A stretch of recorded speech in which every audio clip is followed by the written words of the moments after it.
श्रीकृष्णाय परब्रह्मणे नमः। श्रीमद्भगवद्गीता ध्यानश्लोकाः। नमोऽस्तु ते व्यासविशालबुद्धे पुल्लारविन्दायतपत्रनेत्र येन त्वया भारततैलपूर्णः प्रज्वालितो ज्ञानमयः प्रदीपः प्रपन्नपारिजाताय स्तोत्रवेत्रैकपाणये ज्ञानमुद्राय कृष्णाय गीतामृतदुहे नमः। सर्वोपनिषदो गावो दोक्ता गोपालनन्दनः पार्थो वत्सत्सुधीर्भोक्ता दुक्तं गीतामृतं महत्। वसुदेवसुतं देवं कंसचाणूरमर्दनं देवकी परमानन्दं कृष्णं वन्दे ஜகத்குரும். அடுத்தது 18வது அத்தியாயத்தில் 3வது ஸ்லோகம். தியாஜ்யம் தோஷவதித்யேகே कर्म प्राहुर्मनीषिणः यज्ञदान तपः कर्म न त्याज्यम् इति च अपरे त्याज्यं दोषवदित्येके कर्म प्राहुर्मनीषिणः यज्ञदान तपः कर्म न त्याज्यम् इति च अपरे. இந்த ஸ்லோகத்தில் பெருமாள் என்ன சொல்கிறான்னு கேட்டார். ஏகே மனிஷிணா சில புத்திமான் என்ன சொல்கிறான்னு கேட்டார் அர்ஜுனா. கர்ம தோஷவத் கர்மமே தோஷம், எந்த கர்மாவும் செய்யக்கூடாது, அப்படியே இருக்கணும். சாப்பிடணும் கூட கூடாது. சாப்பிட்றது ஒரு கர்மன்னா அதுக்கு பின்னாடி குளிக்கணும், பெருமாள் செய்யணும், அதெல்லாம் அனாவசியம். அதே மாதிரி தியாஜ்யம், இது என்ன பண்ணணும், கர்மமே என்ன தோஷம், அதனால் அது என்ன பண்ணக்கூடாது, அதை செய்யக்கூடாது, அதனால் அது தள்ளத்தக்கது அப்படின்னு சொன்னார். என்னடா பிராகுஹு தியாஜ்யம் இதி பிராகுஹு, அது தள்ளத்தக்கது என்று கூறினார் சில புத்திமான். சில பேர் என்ன அபரேச்சே, இன்னும் சிலர் என்ன சொல்கிறார் என்று கேட்டால் யஜ்ஞதான தபக்கர்மஹ, யஜ்ஞம் தானம் தவம் என்ற இந்த கர்மங்களும் கூட விடத்தக்கவையே என்று கூறினர். எல்லாத்தையும் விட்டுவிட்டா அப்புறம் எப்படி இந்த தேகவசான காலம் இருக்கே, இந்த தேக யாத்திரை அது என்பது எப்படி நடக்கும்? நம்ம ஆச்சாரியர் நிகமாந்த மகாதேசிகன் அப்படி தான் கேட்டாருது. எல்லாம் அதை விட்டுலாம் இதை விட்டுலாம் எல்லாத்தையும் விட்டாருதுன்னு சொல்கிறாங்களேப்பா. விட்டுவிட்டா தேக யாத்திரை எப்படி கிடைக்கும், எப்படி நடக்கும், அது எப்படி மேலே மேலே போகும்? இந்த 15 வயசில் எல்லாத்தையும் விட்டுவிட்டா பாக்கி உள்ள காலத்தில் இந்த சரீரத்தில் ஜீவன் இருக்கிற வரைக்கும் அது எப்படி இந்த யாத்திரையை நடத்தும்? அதுக்குண்டான கர்மங்களை செய்து தான் ஆகணும்.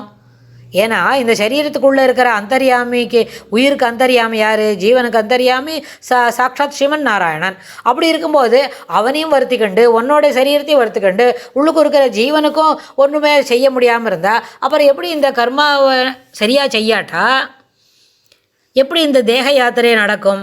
தேக யாத்திரை நடக்க வேண்டுமென்றால் அதற்கு ஏற்புடைய கர்மங்களை செய்துதான் ஆக வேண்டும். இந்த ரோல் மறுபடியும் போன ஸ்லோகத்தில் சொன்ன அதே வார்த்தை தான். இது life is not rehearsal, it is what we make of it. It is a live event. இந்த லைவ் ஈவெண்ட்டுக்கு நம்ம என்ன செய்யணுமோ அது அத்தனையும் அதில் வரத்தானே செய்யும். அப்போ லைவ் ஈவெண்ட்டுன்னு சொல்லிவிட்டு அப்போ தான் அங்கே ட்ரெஸ் வச்சுக்கிறது, தலையெல்லாம் அவுத்து சேர பண்ணுறது, அப்புறம் அங்கே தான் போய் ஹலோ அவாரியோன்னு வேறு இந்த ப்ரோக்ராமுக்கு சம்மந்தம் இல்லாதவாளோட போய் பேசிட்டு வருது. அப்படின்னா அந்த லைவ் டெலிகாஸ்ட்டுக்கு வச்சுருக்கிற கேமரா எல்லாத்தையும் காட்டுமே. லைவ் டெலிகாஸ்ட் எந்த ப்ரோக்ராமு, எந்த மாதிரி கான்வர்சேஷன், எந்த உலோகோ அதை மட்டும் காட்டணுமோ அதை தான் காட்டணும். அதுக்கு தான் ஃபோக்கஸ் பண்ணணும். பாக்கி எதை பற்றியும் பார்க்கக்கூடாது. அப்படி தானே ப்ரோக்ராம் இருக்கிற ரூல், அப்படி தானே, அதுதானே தர்ம நியதி.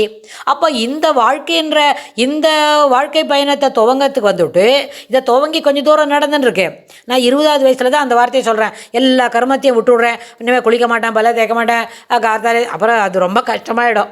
அப்படிலாம் சொல்லக்கூடாது. எல்லாம் அந்தந்த ட்ராமாவுக்கு உண்டான காரிய கர்மங்களே விடாத செய்யத்தான் வேணும். அதில் ஒரு ஈடுபாடு இருக்கணும். ஆனால் அதுக்கு பலன் வேணால் மனசில் இது வேணும் அது வேணும்னு கேட்க வேண்டாமே தவிர, ஆனால் அந்த தேக யாத்திரையை நடத்துவதற்கு உண்டான அனைத்து கர்மங்களையும் செய்தான் வேணும். அப்படி சொன்னால் அதுபோல் அந்த live event it is not rehearsal. இது பாதி விட்டுட்டு நிறுத்தலாமா, 2 வாரம் குளிக்காமல் இருக்கலாமா, அப்புறம் 2 வாரம் சாப்பிடாமல் இருக்கலாமா, அப்படின்லாம் யோசித்து ரிஹர்சலில் செய்ய முடியாது. எல்லாவற்றையும் தொடர்ந்து செய்து கொண்டு வர வேண்டும்.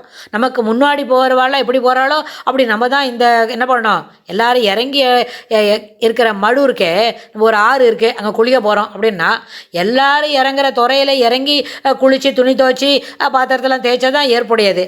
யாருமே இறங்காத ஒரு துறையில் இறங்கினா அங்கே அடியில் ஜலம் எப்படி இருக்கும், பாசி உள்ளதாக இருக்குமா, வழுக்குமா, மணல் சரிஞ்சுடுமா, நம்ம இறங்க பார்த்து அப்படின்னு நம்மளுக்கு அதில் பழக்கமில்லாத இடமா இருக்கும். அதுக்கு ஒரு நாள் மனம் என்ன பண்ணக்கூடாது, ஈர்ப்பு காட்டக்கூடாது, அதில் நம்ம ஈடுபடவும் கூடாது. அதுக்கு பதில் நம்ம முன்னோர்கள்லாம், நம்ம ஆச்சாரியர்கள், தாய் தகப்பா, மாமா, அத்தை, பாட்டின்னு அவள்லாம் எப்படி ஒரு துறையில் இறங்கி அங்கே எல்லா வேலையும் செய்து அதுக்கு உண்டான காரியங்களை முடிச்சுட்டு இருக்காளோ, அதுபோல் நாமும் அதே துறையில் இறங்கி நமக்கு வேண்டுன்ற முறையில் நமக்கு செய்த நம்ம புத்தி கெட்டின அளவுக்கு நம்ம கர்மாக்களை செய்யத்தான் போனோம். அதனால் எல்லா கர்மாவையும் விட்டுட்டு வெறுமை இருக்கணும், ஐடில் ஒர்க் ஷாப்னு சொல்லவே முடியாது. ஐடிலாக இருக்க முடியாது. ஐடில் ஒர்ஷிப் ஓகே, ஆனால் ஐடியலாக இருக்கிறதுன்றது சாத்தியமே இல்லை. அப்படி இருக்க முடியாது. It is a devil's mindset அப்படின்னு புரிஞ்சுக்கிற மாதிரி எந்த கர்மாவையும் என்ன பண்ணக்கூடாது, விடாமல் தொடர்ந்து செய்யணும். ஆனால் சில அறிவாளி யஜ்ஞதான தபம் வேண்டாம், எந்த கர்மாவும் சொல்லக்கூடாது, அதுவே தோஷந்தான் அப்படின்னு சொல்கிறவா கூட இருக்கார் அர்ஜுனா அப்படின்னு பெருமாள் இந்த 3வது ஸ்லோகத்தில் சொல்லி கொடுக்குறார். அடுத்த ஸ்லோகத்தில் இன்னும் அவருடைய கருத்துக்கள் என்னன்னு சொல்லறதுக்கு தயாராக இருக்கார். அதை நம்மளும் கேட்கலாம். ஸ்ரீகிருஷ்ணாய துப்யம் நமஹ.